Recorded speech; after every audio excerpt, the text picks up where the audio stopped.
Behind me, it's one of the best university hospitals in North Carolina. Every year, thousands of patients are admitted and discharged. Usually, a single emergency room visit costs over $10,000, and the insurance company will step in and pay a significant portion of it. However, that's only the ideal situation. If things do not work out, the insurance company might try to deny the payment.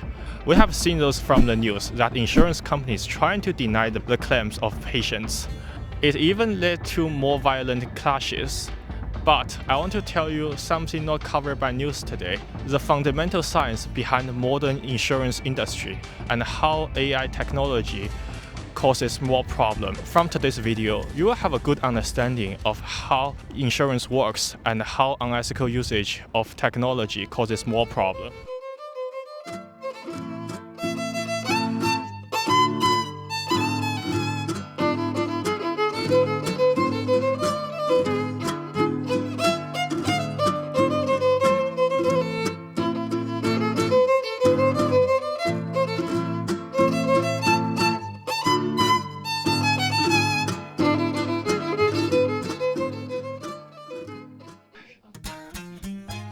This bottle of Coke costs $2. Its producer, Coca-Cola Company, already knows its price when making it. About 23% of its price will become its profit eventually. The insurance company works in a similar way, with one exception. When you buy the insurance plan, they don't know the cost yet. This created uncertainty, and one of the famous equations for the insurance industry was born out of this. The costs associated with insurance plan can be broken down into three different categories: losses, loss adjustment expenses, and underwriting expenses. If we treat the premium, which is the price you paid for the insurance plan, we got the following equation. Losses refer to the money paid out for the insurance claims. LAE covers the expenses the company incurred in settling those claims. Underwriting expenses include the administrative costs of running the businesses, and whatever remains is the underwriting profit. This makes you the largest source of the company's costs. Of course, insurance companies have strategies to manage this. There are only two states for people's health. A person can either be healthy, in this case great, no cost, or unhealthy, which requires the insurance company to pay for the bill. If the insurance company does not have any prior information, it's like flipping a coin.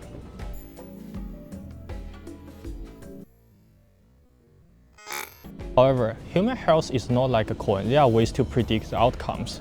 For example, only 1% of US population have cardiovascular diseases, but this number soon increased to 9% for people between age 55 to 64, and climbs to 24.2% for people over age 75.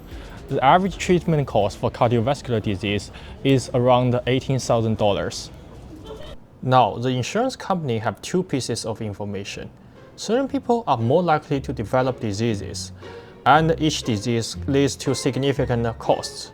To cover this cost, insurance companies charge higher premium for people who are more likely to file a claim compared to those who are less likely. But who are those individuals, and how much more should they be charged? To answer this, let's examine some of their characteristics. For example, consider a man in his 20s who has no chronic diseases. This makes him less likely to file an insurance claim, so the companies may offer him a better quote. However, determining the premiums involves more than just those factors. Insurance companies also consider several more factors, such as past medical history, demographics, where they live in, or even the DNA information, which was banned in 2008. After getting all information, how did the insurance company use it? This is when actuarial science came in. Actuarial science is the original magician of the insurance world. It's about using statistical models and probability to predict how likely you get sick and how much more they should charge you. Actuaries analyze patterns in massive amount of data to figure out who's likely to crash their cars, get sick, or accidentally set their kitchens on fire. They create models to identify risk factors, assigning everyone their unique risk scores. It's like being sorted into houses at Hogwarts, but you will be rewarded for being physically healthy, or you need to pay a high-risk premium. Now here comes AI, especially the machine learning algorithm. Insurance companies are now equipped with tools to access better rates. AI can account for more complex interactions between variables. Factors like whether that young, healthy male also happen to live in a neighborhood where everyone hates bananas. Theoretically speaking, it's a win-win situation. People with better health condition receive lower quotes, and the insurance company could earn more profit. Right? Yet, it might not be that clear in some situations. AI is also used during patient treatment. This helps determine when patients should be discharged from the hospital. One of the famous AI systems is NH Predicts, which is adopted by large corporations such as United Health or Humana. The goal is helping to reduce unnecessary inpatient rehab facility or skilled nursing facility admissions and post-acute length of stay. However, in reality, this system often discharges patients early, leading to multiple lawsuits and serious damage on post-acute rehabilitation. But what causes this problem? Since this system is proprietary, outsiders really do not know what was going on. But we can still try to guess what factors causing this system to run abnormally.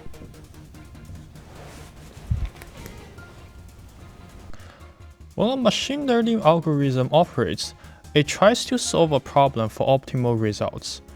In this case, the insurance company is trying to predict the number of days patients should stay based on their health conditions.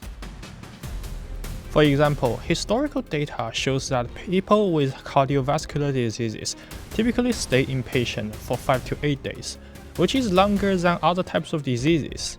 However, the machine learning output may not fully demonstrate the results. Under these circumstances, the insurance company may use a calculated number to demonstrate when a patient should be discharged. In reality, this could end up with significant more harm. Next, I will show you a system I built to demonstrate this error.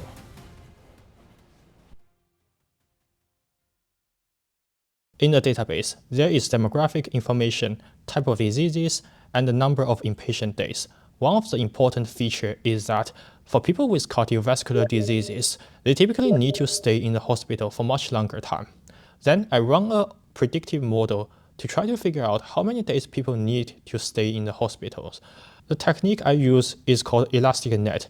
ElasticNet is a common practice in machine learning that's used to predict certain outcomes. In the result, it generates significant biases toward people with cardiovascular diseases. The reason is, since there's a large gap between each groups, and the linear regression model typically cannot fit the gap well. This is just an innocuous experiment, but if the insurance company follows a problematic algorithm, it could generate a significant harm. But how can we fix this? A great first step is to increase transparency. Independent organizations are calling for transparency and auditing these AI systems.